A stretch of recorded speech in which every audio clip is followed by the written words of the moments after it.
Is it worth the time? Does it live up to the hype? And where is it headed from here? I'm here to look at the present and the future of Roger Federer's Laver Cup.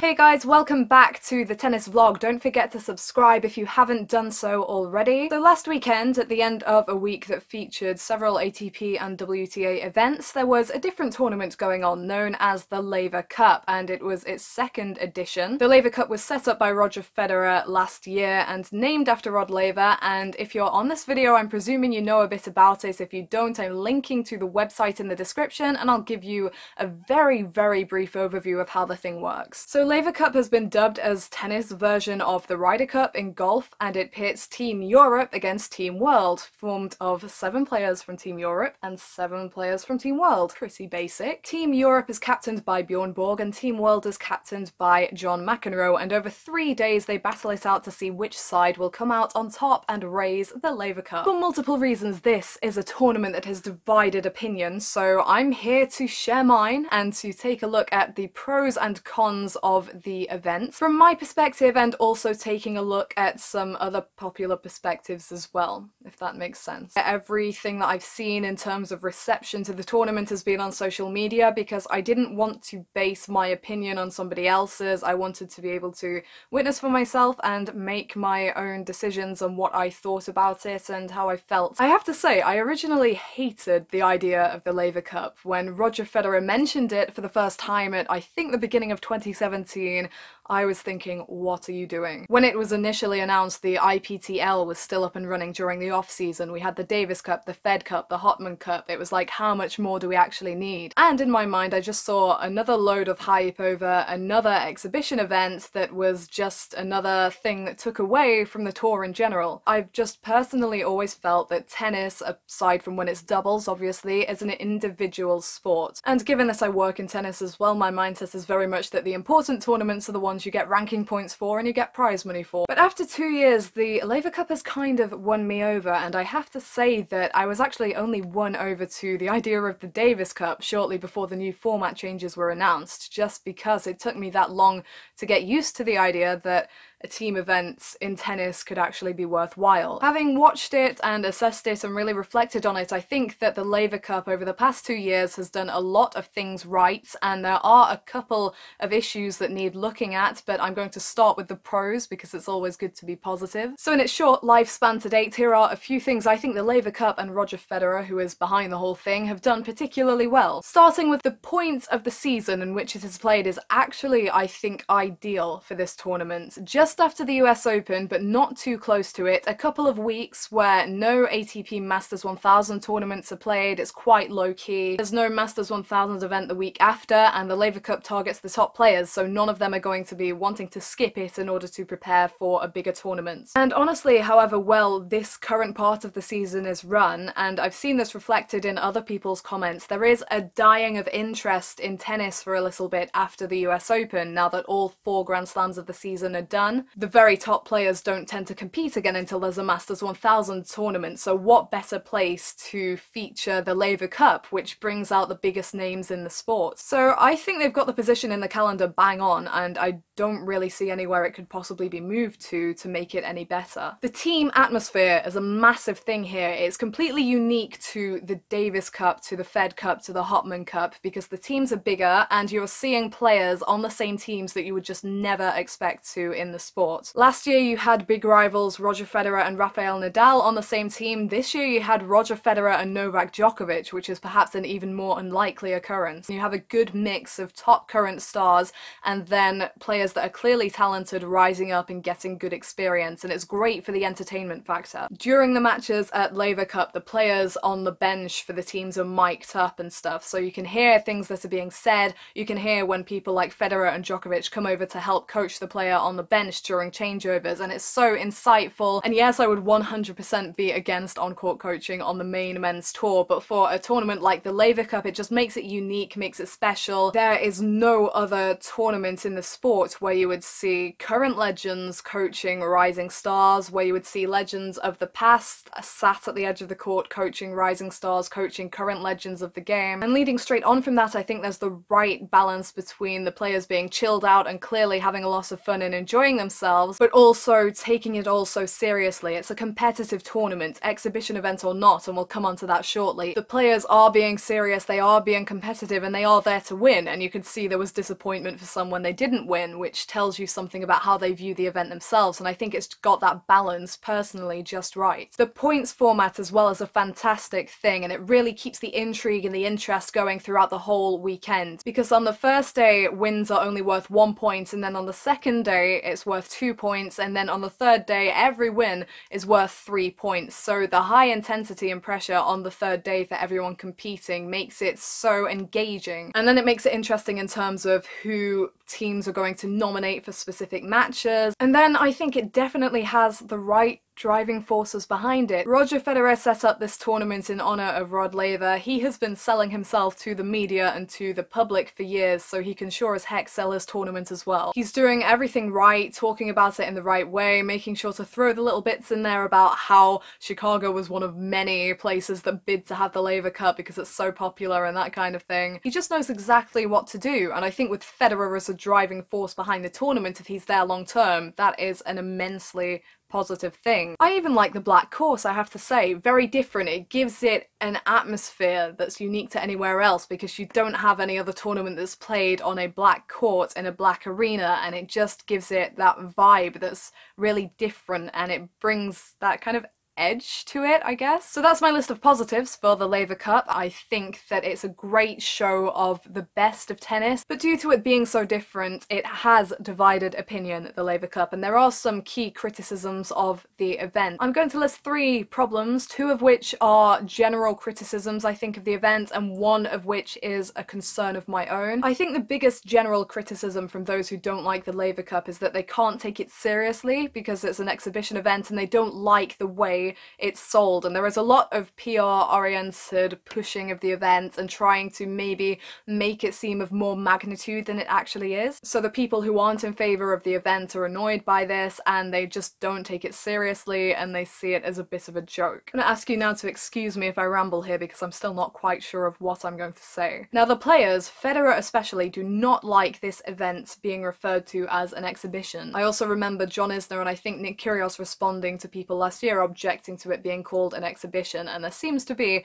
an unwritten rule amongst the players that the word exhibition should not come out at any point. I wonder what went on behind the scenes there. Some people can't seem to take the event seriously, and then there are some people, mainly I think those commentating and those trying to sell the event, who are taking it too seriously. I think Federer and the players don't like the term exhibition because exhibition indicates that it's for a display purpose only, and that the players don't really care who wins or who loses, and that it's just on for the heck of being a show. I think they equate the term exhibition with a bit of fun and nothing more than that. But then you have to look at friendlies, for example, in football or soccer if you're American. Friendlies in football are called friendlies, but they are not friendly affairs. They are still highly competitive, and people and players are going to care who wins and who loses, whether it's for the sake of pride or the sake of competitiveness. And if the Laver Cup isn't an exhibition, I don't know what you would call it, because it doesn't award prize money, it pays players to participate, it doesn't award ranking points, and even the Hopman Cup that actually awards prize money is still an exhibition event. Maybe it will just become something of its own with no real definition to it, because it is so unique in the tennis world and there is nothing quite like it, and it won't actually have a definition, it will just be the Laver Cup. I have to think if Federer wants it to be more than an exhibition, it has to offer ranking points or something of some kind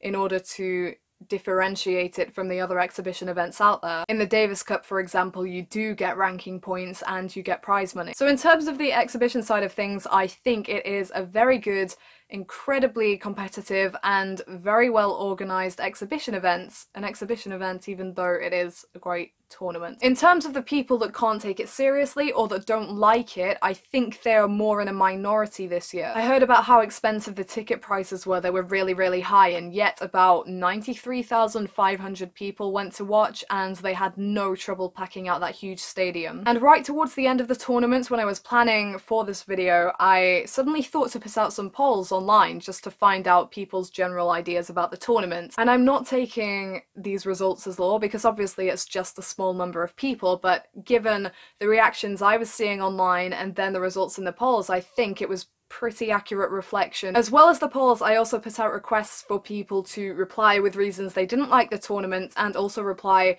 with reasons they did like the tournament, and a lot more people replied with positive feedback than with negative feedback. The poll that got the most votes was the one that simply asked, do you like the Davis Cup? And that was an overwhelming yes of 80%. A lot of people are seeing the tournament as a great representation for tennis. They're getting sucked into the environment with the point scoring system and really enjoying the great quality of tennis on display. There was good feedback from people that actually visited the event, and even people watching at home seemed to feel more involved in the action. And I think that was something Federer really tried hard to do with this tournament, is to involve the fans more. And just briefly in regard to people treating the competition too seriously, and I believe someone might have suggested it was the biggest title of Alexander Zverev's career despite his 3 Masters 1000 titles at the age of 21. In that term of speaking, this tournament is not important. People are not going to talk about Novak Djokovic having won X number of Grand Slams, X number of Masters 1000 titles, and X number of Laver Cup titles. They are not going to be grouped in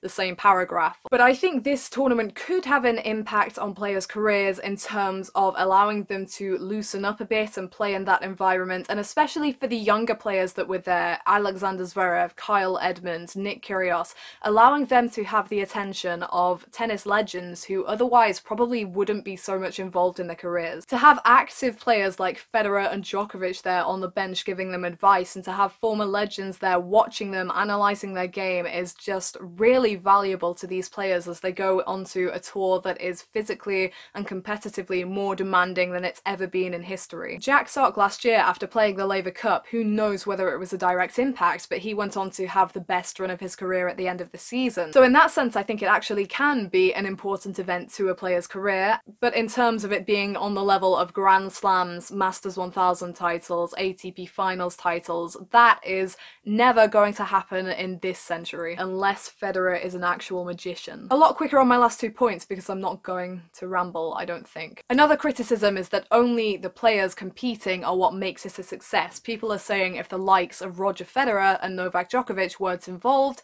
people would not be interested, and admittedly there would probably be a little bit less of an interest. However, Federer has got this tournament up and running, and after 2 years he's made it a name that's recognised and a tournament with such a unique concept that people are actually drawn to it. At the beginning of the event, people were asking questions such as who is really going to care whether Team Europe or Team World wins the event? Who cares that much about their part of the globe winning? So I did a couple of polls on that as well. I asked directly, do you care whether Team Europe or Team World wins the Laver Cup? Shortly before this was actually won by Team Europe, 53% said yes, 47% said no. However, these are mainly, I believe, the same people that voted in the first poll, and the vast majority of them said they cared about the tournament anyway. So I wasn't watching this event from a fan's perspective, but I guess if you are a fan, maybe you don't have to be a supporter of Team Europe or Team World or any of the players in order to find it of interest. Maybe it is just the concept, because even in other sports, everyone is watching the World Cup in football, even if they don't watch football year round.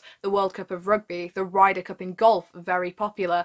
And this is because the team situation with different countries, with different continents, people can relate to that and they can have a vague idea of what's going on, which is good for a small number of things. I don't want tennis to turn into that completely, which is what I'm coming on to in my third point. But anyway, my next poll said, if you support either Team Europe or Team World, what is your support based on? 58% did say the players on the team, but 30% said the continent they came from, and there were only 50 votes on this poll, so pretty close. Without a shadow of a doubt, I think the players taking part do have an impact on the people that follow this event. But I think even after he retires, whether that be in 5 years or 15 years or 25 years, Federer is highly likely to stay a part of this tournament because he's the guy that got it going. He's the one that has been really the backbone of the event. It's only one weekend of the year, and if Federer were to stay involved in the running of it and maybe become a team captain himself, this is going to be perhaps one of the only opportunities during the year that fans get to see Federer by a tennis court again. Not to depress you, but that will probably make people more eager to actually tune into what's going on. And with those players currently giving this event high profile, this could be a tournament that creates player interest in players that are currently further down the scale. So in terms of interest in the event and a future for it on the tour, I think that if it wants to, and if Federer wants it to, it can be around for a long, long time to come. And finally, my personal concern for this tournament, which was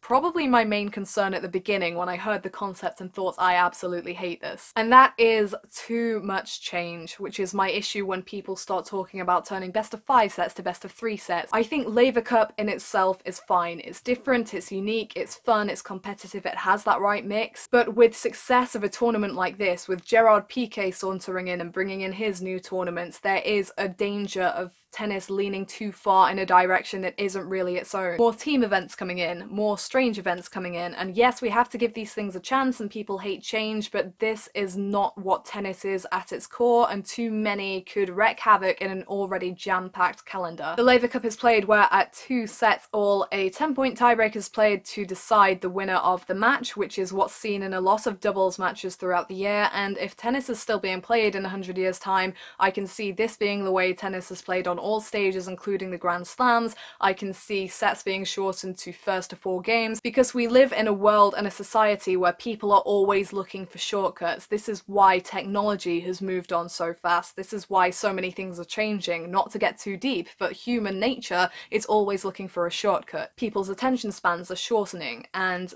they are going to keep looking for these shortcuts, and I think if we get too much of this, then it is going to change what tennis is on the tour further down the line, and that's what I do not want to see happening. Once upon a time, Masters 1000 finals were played best of 5 sets, and they are now best of 3 sets, and I'm sure there was probably a bit of a fuss at the time, but people get used to change, it happens, and it becomes normal. And who knows, 20 years down the line it could be normality that when players are tied at 1 set or they play a 10-point tiebreak. It could happen. I think Hopman Cup, Davis Cup, Fed Cup and Laver Cup in an ideal world are more than enough team events. I think each of them covers something distinct, and I will give Gerard Piqué and Cosmos and their newfangled ideas a chance, and they could turn out to be very good, but I am still not a fan of an active footballer coming in and trying to hijack tennis. So there we go, that's the end of the Laver Cup video and my scattered opinions and perspective on the tournament. Now I do want to know what you think. Do you like the Laver Cup or do you not? What would you change about the tournament if you could, and where do you see it going in the future, or where would you like to see it going in the future? Let me know in the comments. Thank you to everyone that has shown support to the channel over the past few weeks, and to everyone who has subscribed. If you don't want to miss any future videos, then hit subscribe now. I shall be back soon talking about tennis events that feature actual ranking points and prize money. They do exist and I do care about them, but I wanted to address this in a separate video. Thank you for watching, and I'll see you next time.